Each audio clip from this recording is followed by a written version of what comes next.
morning, children. Myself, Raghavendra Tripathi, class 11 BST. BST में chapter number 5 का emerging mode of business, इसका एक module already हम आपको भेज चुके हैं, दूसरा मॉड्यूल है ये। इसका टॉपिक है outsourcing concept, need and scope of BPO. BPO कहते हैं business outsourcing, business process outsourcing. BPO का मतलब ये होता है।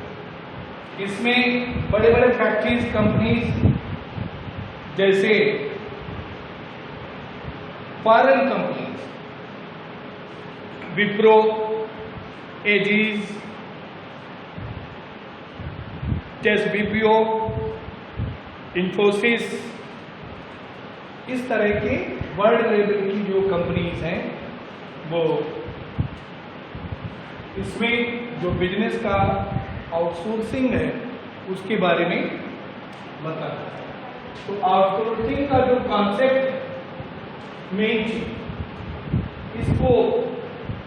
इसको में आप पहला पॉइंट है contract manufacturing. In any one organization, a type of business, just like partnership of any one firm or any one institution, first thing is the manufacturing. BPO में बिजनेस का जो आउटसोर्सिंग है उसमें आउटसोर्सिंग में पहला scope आपका manufacturing है। Manufacturing means यदि आप कोई भी बिजनेस स्टार्ट करते हैं तो उसके लिए आपको जो भी बिजनेस स्टार्ट किया उसका मैन्युफैक्चरिंग फर्स्ट पॉइंट है। ये आउटसोर्सिंग प्रोसेस का पहला स्कोप है। सेकेंड है कॉन्ट्रैक्ट रिसर्च। जनरल बिजनेस में या पर्टिकुलर बिजनेस में या जनरल मर्चेंट के किसी भी आइटम्स के बिजनेस में अगर आप मैन्युफैक्चरिंग के बाद दूसरी चीज लागू करना चाहते हैं तो रिसर्च माने जो चीज आप बना रहे हैं उसके बारे में आपने क्या जानकारी कर रखी है, चाहे वो मेडिसिन हो, चाहे वो कोई ऐसा चीज हो जो ह्यूमन बीइंग पर अफेक्ट कर सकता हो, ठीक है। तो उसके बारे में पूरा जानकारी हासिल कर लेना जरूरी है जिस बिजनेस को आप स्टार्ट करना चाहते हैं, जो भी आइटम, ठीक है। थर्ड है कॉन्ट्रैक्ट सेल्स। भाई मैन्युफैक्चरिंग के बाद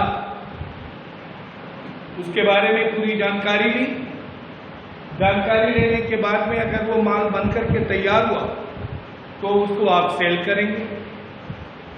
सेल करने के लिए आपको उसको पहले according to the cost price निकालना पड़ेगा। कितने में आपका माल तैयार हुआ, कितने में माल आप बेचें, जितने आपको प्रॉफिट हो जाए, आपका सारा एक्सपेंडिचर बराबर हो जाए। तो मैन्युफैक्चरिंग के बाद में उसके बाद उस पर रिसर्च भी करना चाहिए। एग्जाम्पल के लिए मैं बता रहा हूँ, अभी जल्दी आप लोगों ने भी न्यूज़ में सुना होगा, जानकारी मिली होगी। कुछ दिन पहले मोदी जी ने कहा था 73 डेज के अंदर वैक्सीन कोरोना का आ जाएगा, ठीक। बेचारे पब्लिक या सब लोग उसको काउंट करना शुरू कर दिए। 2 दिन बीता, 3 दिन बीता, 4 दिन बीता, हफ्ता भर बीता। अब ये कह रहे हैं कि 2021 में मई और जून में आएगा, मतलब अभी 1 साल लगभग और लगभग, ठीक है, तो ये क्या है, जानकारी है ही नहीं, उस पर रिसर्च चल रहा है, पता चल ही नहीं पा रहा है, कभी रूस कह देती, कभी चाइना कह देता, कभी कुछ कह देता, और इस कंडीशन में ये वैक्सीन आज तक न तैयार हुई और ना आगे अभी हो पाएगी।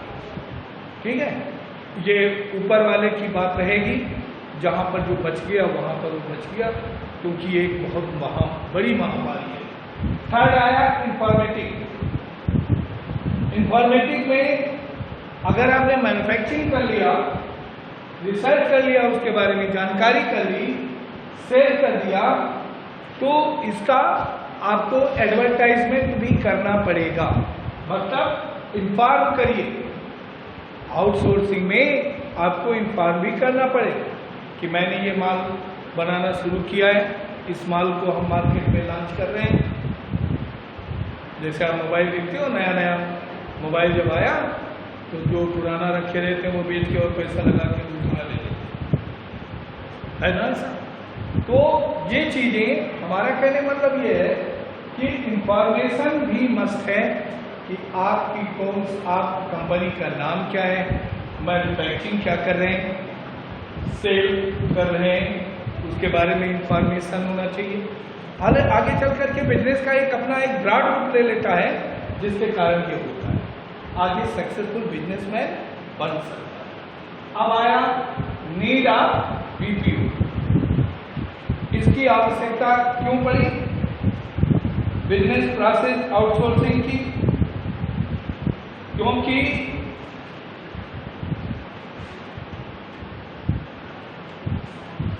बिना किसी आउटसोर्सिंग माने बाहरी जानकारी उस चीज के बारे में आपको, ठीक है, क्या वो वहां पर आपका बिजनेस चलेगा, या जो माल आप मैन्युफैक्चर कर रहे हैं वो बिक पाएगा? तो आप ये वहाँ के लोगों के द्वारा पता चलेगा, वहाँ के सिचुएशन के द्वारा पता चलेगा, वहाँ के सोसाइटी के द्वारा पता चलेगा। ठीक है, तो ये कंडीशन इसकी नीडनेस क्यों पर फोकसिंग ऑन की फंक्शन। ये आपको तो मैंने अभी 4 पॉइंट बताया है, ये की फंक्शन है। यही 4 पर आप टोटल मन लगाकर काम करें तो आप एक सक्सेसफुल बिजनेसमैन बन सकते हैं। Quest for excellence of specialization. अपने प्रोडक्शन को, अपने मैन्युफैक्चरिंग आइटम को आप कितना स्पेशलाइज ढंग से, एक्सीलेंस ढंग से बना करके मार्केट में ला सकते। कैश रिडक्शन माने जानते हो? हम एक एग्जांपल बता रहे हैं, बाटा कंपनी शो में जाइए तो वहाँ पर एक स्टैंड बना होता है, तो उस पर जो है, जो थोड़ा सा भी डिफेक्ट हो जाता है उसको उसमें लगा देते हैं और दाम में कम कर देते हैं। रिडक्शन मानी छूट, डिस्काउंट। तो कैश रिडक्शन हर जगह आप अगर बिजनेस करते हैं तो एक सूत्रीय कार्यक्रम आप नहीं लगाएंगे कि या तो आपका वो माल इतना गुडविल पा चुका हो, इतना अच्छा कैटेगरी में आ चुका हो कि मार्केट में उसके बिना ना चले, तब तो बात ठीक, नहीं तो आपको कैश रिडक्शन करना पड़ेगा। ग्रोथ थ्रू अलायंस, धीरे धीरे उसके लिए आप प्रोग्रेस बढ़ाएं, उसका अलायंस बनाएं, अलग अलग लोग डिस्ट्रीब्यूटर बनाएं, अलग अलग उसको सप्लायर बनाएं, होलसेलर बनाएं, रिटेलर बनाएं। ठीक है, फ्लिप टू इकोनॉमिक, यानी ले करके दे करके लास्ट में केवल फाइनेंशियल पोजीशन पर बात डिपेंड होती है। So you will prepare it and complete this work in your BSc copy. Already you are coming for the doubt classes. If you ask anyone question in about this chapter of any one point, then I will explain again in front of you day after tomorrow. Thank you.